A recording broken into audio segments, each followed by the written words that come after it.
hand number 3, there's a raise from a 17-11 player.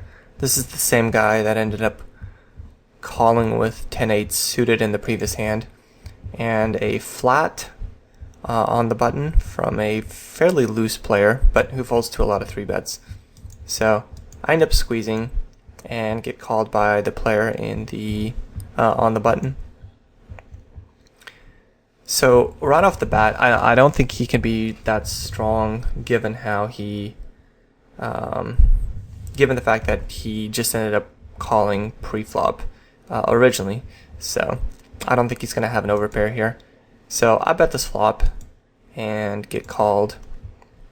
We were quite deep to begin the hand, so on the turn I end up checking. I think if I bet, I'm just showing way too much strength, and I want to, I want to give him the maximum room to either make a mistake by calling, by betting here, or by calling me down on the river light.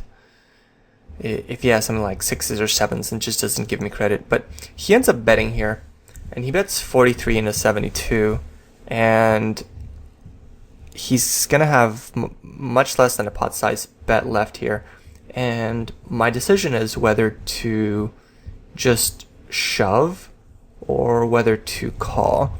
And in retrospect, my hand is such a lock, especially with that 3 coming, and me having the ace of hearts. So the only thing that I'm concerned is some kind of, a 2-outer if he has a pocket pair. But if he has a pocket pair, I would expect him just to check back here very often. Or if he has some kind of a weird flush draw that he turned, but I'm not even sure, what he could have. So I think there's a lot of value in, it's difficult to get paid off when you're playing out of position. This is a theme that I think we've touched upon earlier in some of the earlier episodes, and this is just something that is fundamental to poker. But I end up check raising just because he only has $71 left, and I expect to get called by basically any kind of pair here. I don't expect him to fold a jack. I don't expect him to fold 8s, 9s, or 10s, given the fact that he ended up betting the turn. So the only thing that he'll fold here is a straight bluff, and I don't even know what kind of straight bluffs he can have. But he does end up folding, so it does leave me wondering whether playing the turn differently would have been more optimal.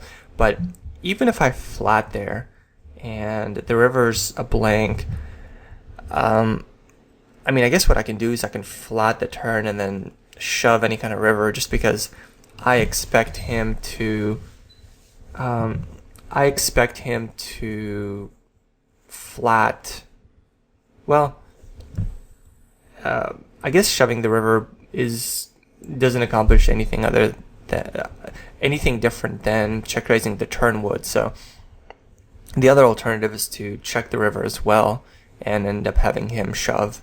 So I guess, if he's bluffing, then that's the best thing, and it's unlikely that he's got a value hand, just because if he had a value hand, then he probably wouldn't bet the turn unless he has a pocket jack explicitly. So I don't know. This is a hand that's still kind of leaving me guessing, and one that I would like to get some input on.